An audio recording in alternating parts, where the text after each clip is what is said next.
Mónica, cuéntanos cómo fue tu extradición de Perú a Venezuela. Mi extraditación fue algo fuerte. Me sacaron de Santa Mónica Chorrillos a las 4 de la tarde. Para empezar, me habían hecho una serie de exámenes como las del COVID.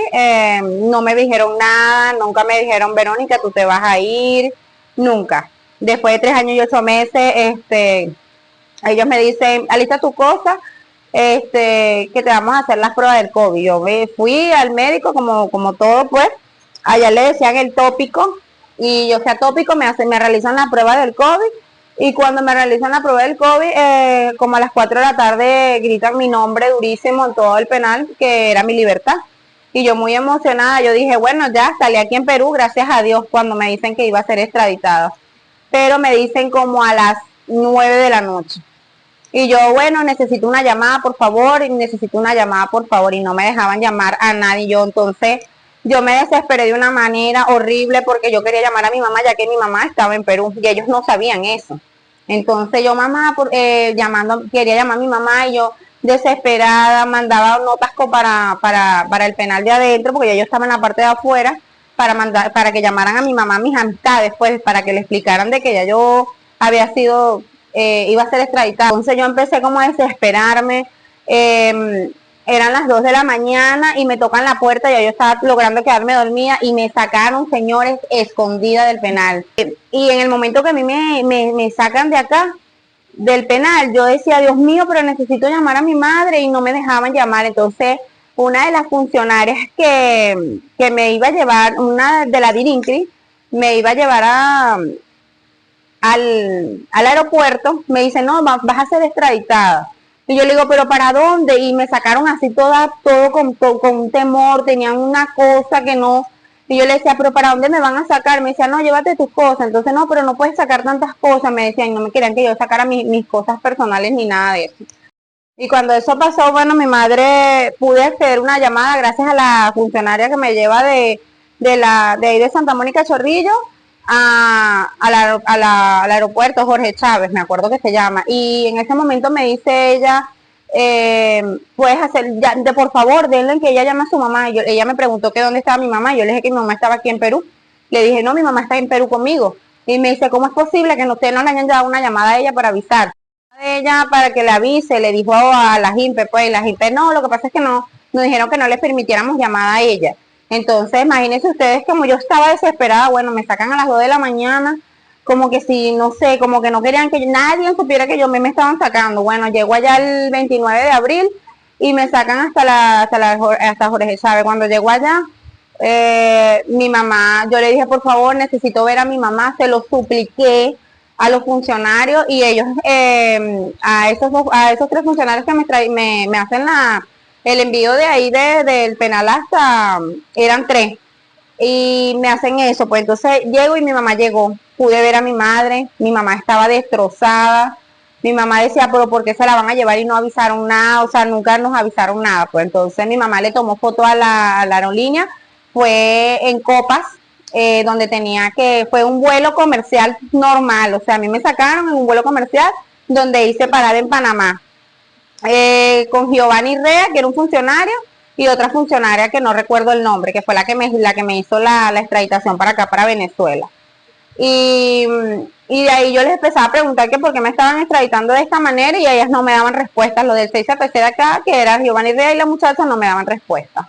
Bueno, cuando llegó a Caracas, bueno, ahí fue donde duré 3 días, y luego regreso a Venezuela en el... Cuéntanos cómo fue los tratos de los funcionarios cuando llegaste acá a Venezuela.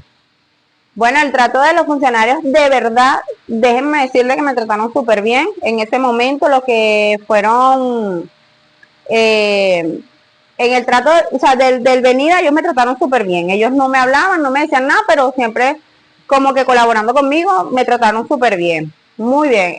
Después de eso, me acuerdo pues que tuve que dormir en una escalera. Tuve que dormir en una escalera. En el calabozo había 15 hombres, que todos venían estaban por distintas, eran de distintas partes, pues entonces a mí me tocó dormir en la escalera porque ahí no contaban en Interpol Caracas, no contaban con un espacio para mí, pues en ese momento. Entonces, de ahí me presentan en el juzgado de Valencia, que es aquí en el Poder Judicial, y es donde yo caigo en cuenta de que estaba ahí. Entonces ya mi mamá había dejado, gracias a Dios, en ese momento todos los trámites legales y tenía a mi abogada. Bueno, cuando llego a la sala me presentan en el Palacio de Justicia de aquí de Valencia. Cuando me presentan en el Palacio de aquí de Valencia, toqué en control 8 con Habibi, el juez Habibi. Donde yo le estuve explicando cómo fue él me pregunta que cómo fue mi estadía en Perú, y yo le dije que como él me iba a preguntar eso, si yo me sentía tan mal con todo lo que yo había pasado. Y bueno, señores, y ahí fue donde empezó realmente lo que viene de verdad, lo que fue sufrir cuando vi el expediente. Cuando yo vi el expediente, señores, a mí se me caía la cara de ver todo lo que los funcionarios de aquí de Venezuela habían colocado pues de mí. Sumamente fuerte. Habían puesto que yo era lesbiana, eso era lo que yo no contaba, porque cuando yo estaba en el penal de Perú me decían que si yo era lesbiana, y yo le decía, no, a mí me gusta un hombre. Entonces, bueno, ahí vi lo que fue eso, como que la inteligencia que tuvieron por parte de los funcionarios que tuvieron como que dice mi caso. Y bueno, ahí están voy a dejarle ahí para que ustedes vean lo que son como las imágenes y todo lo que hay de evidencia, pues. Sin embargo, el doctor Habibi me priva por 45 días, aún no habiendo elementos. Quiero que sepan esto. No había elementos, ahí no había un armamento, no había alguien que dijera que había sido yo, no había alguien un presunto autor intelectual, no había nada, señores. Bueno, en el expediente estaba proyectado lo que era un compañero mío de estudios de la UNES Aragua, que era José García, un compañero súper bueno y excelente. Y en ese momento yo me sentía súper culpable porque yo no sabía que José duró tanto tiempo preso. Y a mí me entró en un choque cuando empecé a preguntarle a mis familiares y ellos me ocultaron esto porque obviamente me imagino yo que ellos sabían que me iba a sentir súper mal. Y ahí vi que mi compañero lo vincularon conmigo y recuerdo que el doctor Romesala me preguntó muchísimas veces por él, igual que los funcionarios le preguntaban mucho a él por él. Y bueno, él duró detenido menos tiempo porque él estaba acá en Venezuela, pero yo sí duré más porque yo estaba en otro país y tenía una alerta Interpol. Entonces, bueno, en cuanto a eso, yo empecé a determinar, pues, empecé como a vincular muchas cosas, pero yo decía, ¿por qué a José? ¿Por qué a mi amigo? Y no entendía qué era lo que estaba pasando. No entendía de verdad qué era lo que estaba pasando. Cuando leo el expediente, yo, náguara, señores, a mí se me cayó la cara de vergüenza cuando vi que me pusieron que yo era pareja de Karen Adriana Carrillo, donde yo sabía que eso era totalmente falsa. Nosotras éramos muy grandes amigas en la Universidad del Duty Guacara. Y cuando yo viajo con ella en el 2017, yo viajo primero hasta Colombia, ella se queda en Colombia y yo me voy para Perú. O sea, nosotros nunca tuvimos un vínculo de nada de que se relacione como que si nosotros fuéramos tenido algo. Entonces ahí es donde empieza como quien dice los cabos. Los cabos como que, ya estoy entendiendo.